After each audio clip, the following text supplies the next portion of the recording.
वालों ने कैसा रिएक्शन दिया जब उन्हें ये यकीन हो गया कि मैंने इस्लाम वाकई कबूल कर दिया है।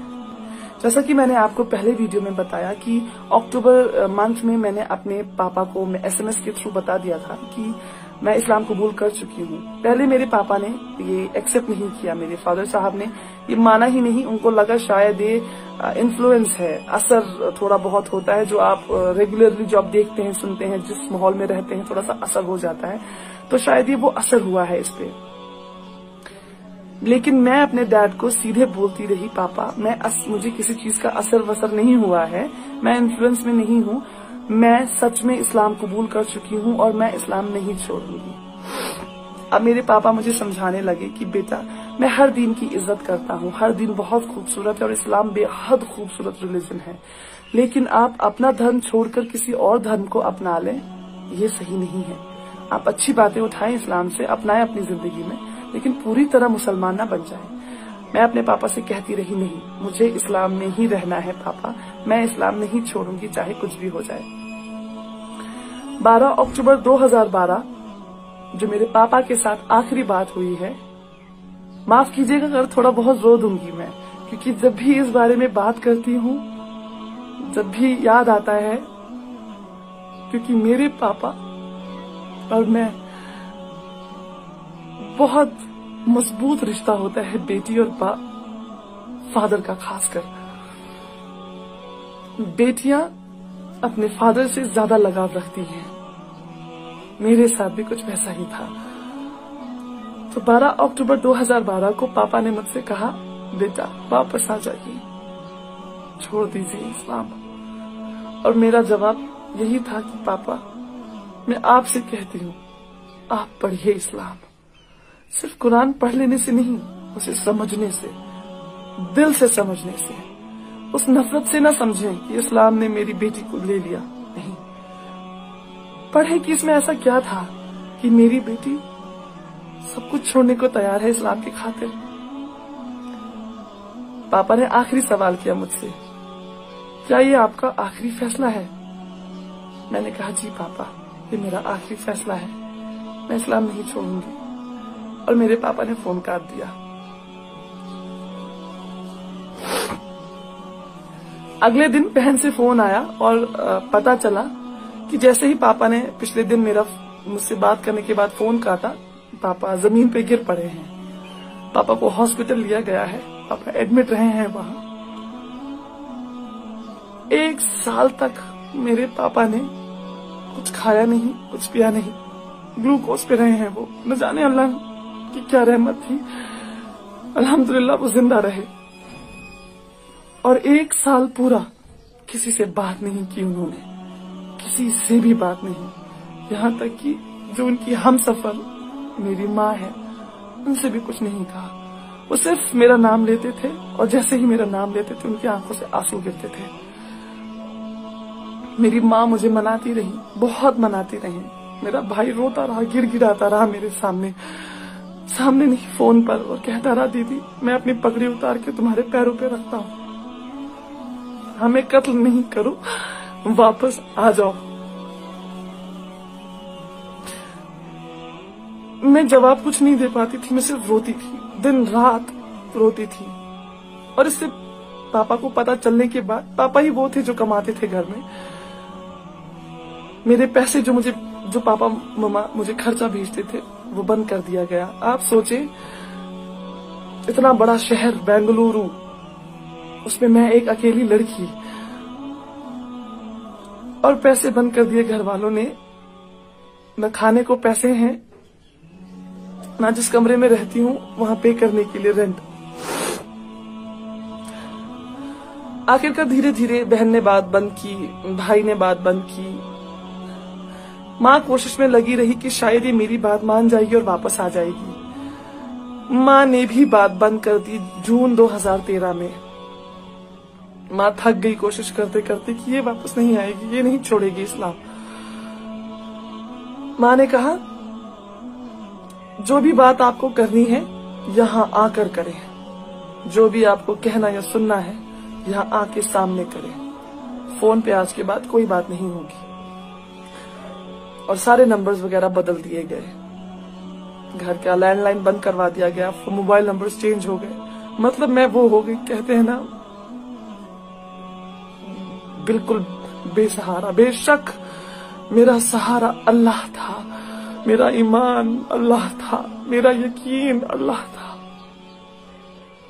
लेकिन जरूरत होती है, माँ बाप की जरूरत होती है। खुदा का निजाम ही कुछ ऐसा है, माँ बाप वो मोहब्बत औलाद से, और वो औलाद के दिल में मोहब्बत अपने माँ बाप के लिए, ये खुदा ने कुछ सिस्टम ही ऐसा बनाया है। तो जब वो मेरी जड़ें जब हिल गई, मैं कमजोर पड़ गई, और यहाँ से माँ बाप ने पैसा भेजना बंद कर दिया था पहले ही, मजबूर होकर मुझे वो कमरा छोड़ना पड़ा और मैं जाके रहने लगी एक मदरसे में। वहां पे गरीब लड़कियां और अनाथ लड़कियां रहा करती थी। मैंने वहां रहना शुरू किया। सबसे अच्छी बात यह हुई कि मैंने अरबी सीखी वहीं पे। मैं जो अरबी में आज कुरान पढ़ पाती हूँ, मेरी पहली बेसिक तालीम अरबी की उसी मदरसे में हुई, और बहुत कुछ सीखने को मिला कि मैंने तो फिर भी 23-24 साल माँ बाप के साथ रही हूँ। माँ बाप ने इतना अच्छी जिंदगी दी है, हमेशा ख्वाहिशें पूरी की हैं। वहां वो बच्चियां थी मदरसे में जिन्होंने बचपन से अपने माँ बाप को खोया है। कोई नहीं है उनका सिवाय अल्लाह के।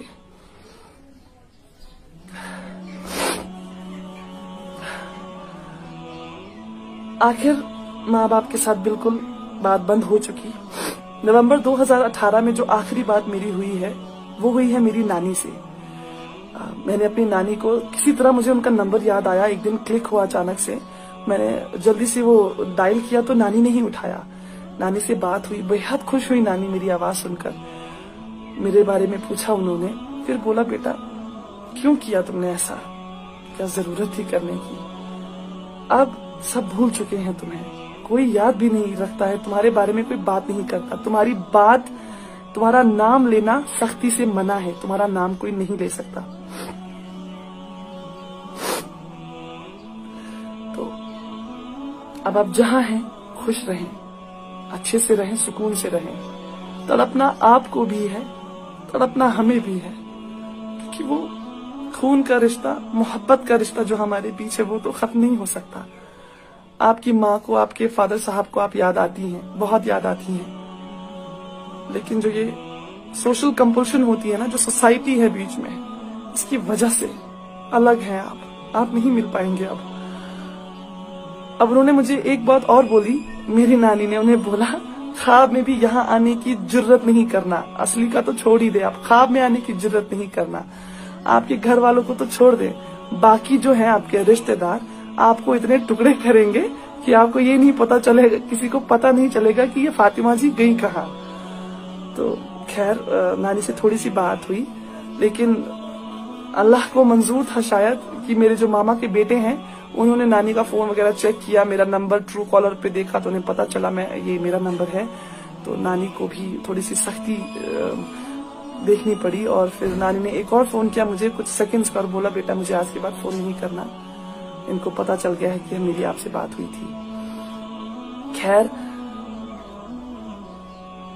फिर कुछ साल, 1-1.5 साल पहले ही मैंने अपनी जो मेरी बहन है उनका फेसबुक अकाउंट से उनकी फ्रेंड को मैंने मैसेज किया। बहुत रिक्वेस्ट करने के बाद उनसे नंबर लिया, उनसे बात की। उनको ये यकीन नहीं आ रहा था कि मैं मेरी बहन ही हूँ या मैं कुछ अलग इंसान बात कर रही हूँ, क्योंकि हमारी आवाज सेम है। उन्होंने मुझे बताया कि दीदी हमें तो पता ही नहीं है कि आप कोई बड़ी बहन भी हैं। हमें ये पता है कि वो है भाई है एक, मतलब मेरी छोटी बहन है, भाई है, लेकिन कोई ये नहीं जानता है कि इन दोनों की बड़ी बहन भी है। कोई नहीं जानता है। 6 साल में ऐसा खत्म कर दी गई है मेरी एग्जिस्टेंस वहां से। मुझे कोई अफसोस नहीं है, अल्हम्दुलिल्लाह। ये शायद हक है उनका ये करने का। वो जितनी सख्ती करेंगे ये हक होगा उनका, और मैं कभी शिकायत नहीं करूंगी कि नहीं आपने ऐसा क्यों किया, आपने मेरा नाम लेना क्यों छोड़ा, या आपने मेरी एग्जिस्टेंस खत्म क्यों की, क्यों नहीं बताया लोगों को कि मैं आपकी बड़ी बेटी हूँ। नहीं, मुझे कोई अफसोस नहीं है। एज उनके रिलीजन का मेंबर होने के हिसाब से मैंने बहुत गलत किया है, उनके लिए बहुत गलत किया है। वो कहते हैं ना कहावत की, जीते जी मार डालना, कुछ वैसा ही किया है मैंने उनके साथ। मुझे पता है मैंने गलत नहीं किया, ये मेरा दिल जानता है। मेरा अल्लाह जानता है कि अपने अल्लाह के लिए ही मैंने सब कुछ छोड़ दिया, सब कुछ छोड़ दिया। ये बातें उन्हें तब तक समझ नहीं आएंगी जब तक अल्लाह की रहमत उन पर नहीं होंगी, उनके दिल नहीं खुलेंगे, उनके कानों से पर्दे नहीं हटेंगे। तब तक जब तक उनको ये बात समझ नहीं आएगी इस्लाम के बारे में, अल्लाह के बारे में, हमारे नबी सल्लल्लाहु अलैहि वसल्लम के बारे में, तब तक नामुमकिन है कि वो मेरी सिचुएशन को समझेंगे। मुझे कोई शिकायत नहीं है किसी से भी। खैर, जितने भी नए मेंबर्स घर में ऐड हुए हैं, जैसे कजन्स वगैरह की, मेरे भाई की शादी, चचेरे भाई की शादी, जिनकी भी भाई बहनों की शादी है, जितनी भी भाभियां या जीजू घर में आए हैं, किसी को नहीं पता है कि इनकी एक बड़ी बेटी भी थी। तो बिल्कुल ही खत्म कर दी गई हूँ। आप लोगों से कहना चाहती हूँ कि अगर आपके पास आपके माँ बाप हैं, जिंदा हैं, आपके वालिद हैं, आपकी माँ है, आपके साथ है, वो वालिदैन दोनों हैं आपके साथ, या शायद किसी और शहर में, किसी और देश में रहते हैं, अल्लाह के लिए कभी ऐसा ना करें कि उन्हें तकलीफ हो। ये ऐसा अनमोल तोहफा अल्लाह ताला ने आपको दिया है। बहुत खुश नसीब है अगर आपके पास दोनों हैं या एक भी है, बहुत खुश नसीब है, यकीन मानिए। ये ऐसा तोहफा है जिसके लिए आपने कुछ पैसे नहीं दिए। आप जाते हैं ना दुकान पे, आप जब पैसे देते हैं तभी कोई तोहफा खरीद सकते हैं किसी को देने के लिए। अल्लाह ने आपको फ्री में दिया है। आप अपनी माँ से जन्म लेते हैं, माँ और जो पापा फादर साहब होते हैं, दोनों से बेहद मोहब्बत मिलती है, मोहब्बत में पले बड़े हैं आप। आपको क्या देना पड़ा उन्हें? कुछ भी नहीं। उन्होंने आपका ख्याल तब रखा जब आप बेसहारा थे, बिल्कुल बेसहारा। जब आप शायद खुद कुछ खा पी नहीं पाते थे, तब माँ ने आपको छाती से लगा के आपका पेट भरा है। जब आपको चलना नहीं आता था, आपके फादर साहब ने आपकी उंगली पकड़ के गिर गिर के चलना सिखाया है। आपकी स्कूल की फीसेस आप कैलकुलेट करने बैठेंगे ना, ताउम्र की आपको फीसेस कितनी लगी हैं, आपका दिमाग चकरा जाएगा कि आपके माँ और पापा ने कितना खर्चा किया है आपको इस तरह का इंसान बनाने के लिए। तो अगर आपके माँ बाप आपके पास हैं, करीब हैं, थोड़े दूर भी हैं, खुदा के लिए उन्हें बताएं कि आप उनसे कितनी मोहब्बत करते हैं। उन्हें बताएं कि वो कितना अहम हिस्सा है आपकी जिंदगी का। अगर वो दूर हो गए आपसे, दोबारा आपको मौका कभी नहीं मिलेगा उन्हें ये बताने का। तो जब तक जान है बता दीजिए, जब तक ये सांसें चल रही हैं उन्हें एहसास करवा दीजिए। इस्लाम में सुना है कि जन्नत माँ के पैरों के नीचे है, जिस जन्नत के लिए हम तलब रखते हैं। सारे रमजान हमने यही दुआ मांगी है कि या अल्लाह जहन्नम से दूर रखना और जन्नत में जगह देना, या अल्लाह जन्नत में जगह दीजिएगा।